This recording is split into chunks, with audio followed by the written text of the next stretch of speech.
She was literally ready to risk it all to do something she thought would help him. Mind you, this is the same man that didn't even send flowers when her mama passed away. We think spinning the block means that these men have had some type of revelation that they want to be with us, or they have had some type of transformative experiences that led them back to us. You know, we romanticize this shit.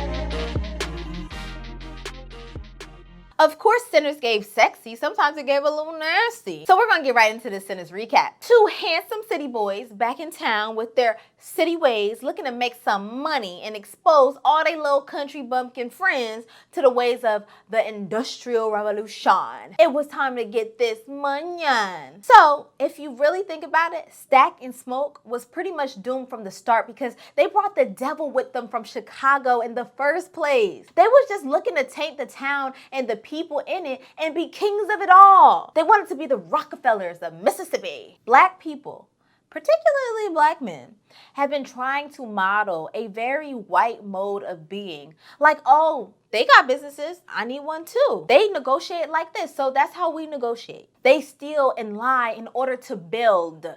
And what did Stack and Smoke do? The twins stole the Irish beer and the Italian whiskey in order to build their empire because that's what they saw in Chicago. Mobsters stealing everything they can get their hands on. Smoke taught that little girl how to negotiate a fair price, never once questioning, why don't I just offer her a fair price in the first place? Stack was exposing his possibly teenage cousin to how to be active, never once mentioning love, connection, intimacy, shared values, respect, etc.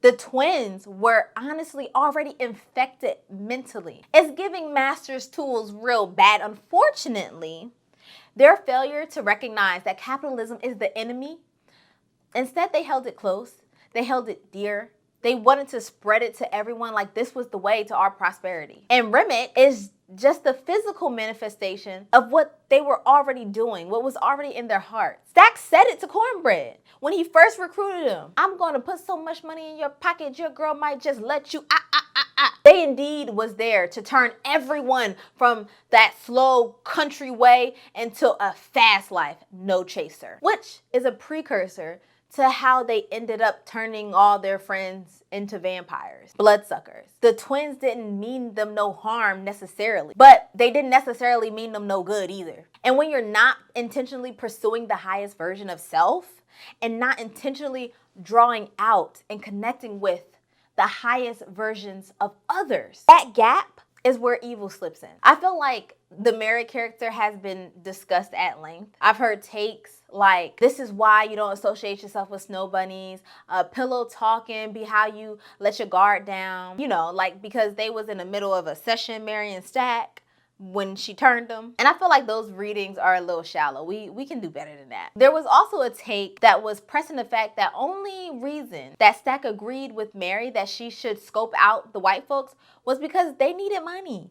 So again, capitalism and trying to utilize capitalism to prop yourself up is the real mole in the operation. And I want to just stop here and say that I'm not saying that black people shouldn't build businesses, black people shouldn't negotiate prices, but I'm saying the ways in which we do this does not have to mimic the oppressive ways in which it has been done. There are other ways, more enlightening ways to build. Do life together where you don't need a permanent bottom class. There's just different ways to do it, and we have to be more creative. We can't just look at what's been done and look at what we see and say that's the only way it can be done. There's other ways, and we can find them. But a take on Mary, right? I haven't seen a take on Mary that really contended with the fact that Stack coming back just out of nowhere, it disoriented her. He was somebody she had to send to the back of her mind and repress his memory because essentially he lied to her about coming back and actually ghosted her. Imagine, she never thought she was gonna see that man again. He could be dead for all she knows. This is back in the day. They didn't have geotags and locations and, you know, they didn't have any means to connection. When somebody was gone, they were gone. She had to get him out of her mind. She felt like it was unfair to her because, yes, it would have been hard for them to be together, but shoot, she looking at it like, it ain't my fault I passed. We could figure this out. Again, that's not we can be creative about it. But she felt so strongly about him. They grew up together. They had a different type of familiarity. She was literally ready to risk it all to do something she thought would help him. Mind you, this is the same man that didn't even send flowers when her mama passed away. And it's worth mentioning that when you have big and complicated feelings for someone, sometimes you go out your body and you do the most and you give them stuff that they don't deserve. And you the one that gets the short end of the stick in that scenario. You the one that gets bit in that scenario. We all need to just take a beat.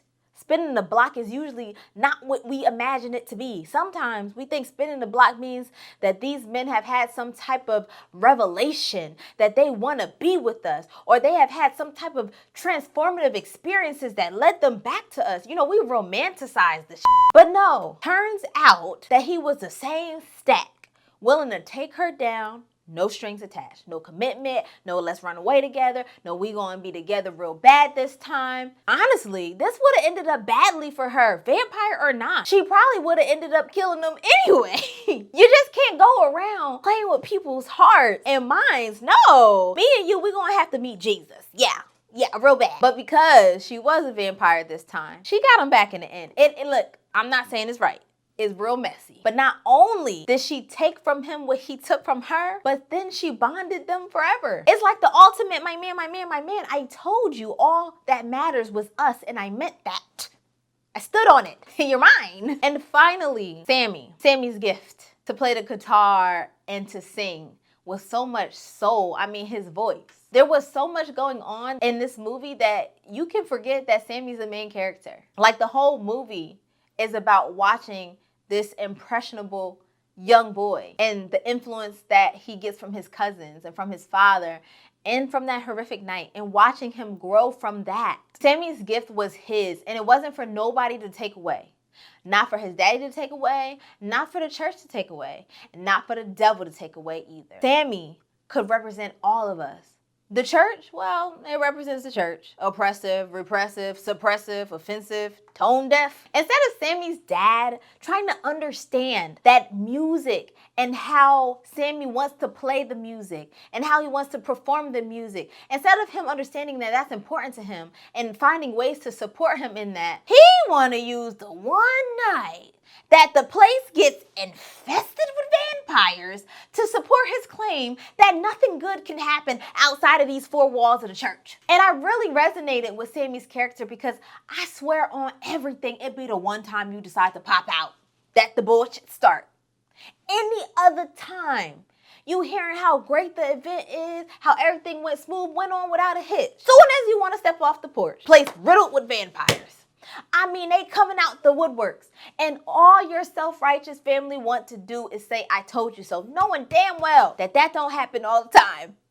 And most of the time, y'all just scary for real, and I'm not going to let the devil win. I'm not going to not live my life the way that makes me happy because of the risk that onlookers, that strangers want to steal my joy. You can't take what's mine because I won't give it to you. It's mine. It won't even work for you because it's mine. Furthermore, who's to say that if I wasn't here at the church singing at the night service and playing at the night service, that they wouldn't have came to the church house? Evil has a way of finding itself in the pew right next to you, and even in the pulpit. Sammie is all of our self-determination. Sammie is all of us. Sammie is us saying, you know what? Yesterday was the worst it'll ever be.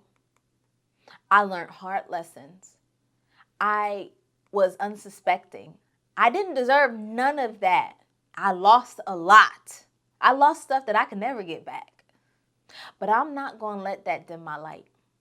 I'm going to shine brighter, informed by my trauma and moving forward in good faith, that win, lose, or draw, I lived the way that made me happy and fulfilled. I used God's gift the way God needed me to and not nobody else, trusting that God entangled my soul with rhythm and blues because that is what I was meant to do. My question for us is, what did God entangle your soul with? What makes your heart sing? What must you do or be or become no matter what? No matter what your family says, no matter what the preachers say, no matter what you know deep down in your soul, that win, lose, or draw, you just got to do it. And if you don't know what that thing is, think about that today and try and find it. Try and find your it. For me, I'm a yapper. Y'all know that. With a deep sense of justice and morality, my soul is just tied up into it. And it always has been. I've always stood up for others. Let me know what yours is. It's the Chaplain of the Culture, here to expand ideas and grind your gears. And I'll talk to you soon. Bye.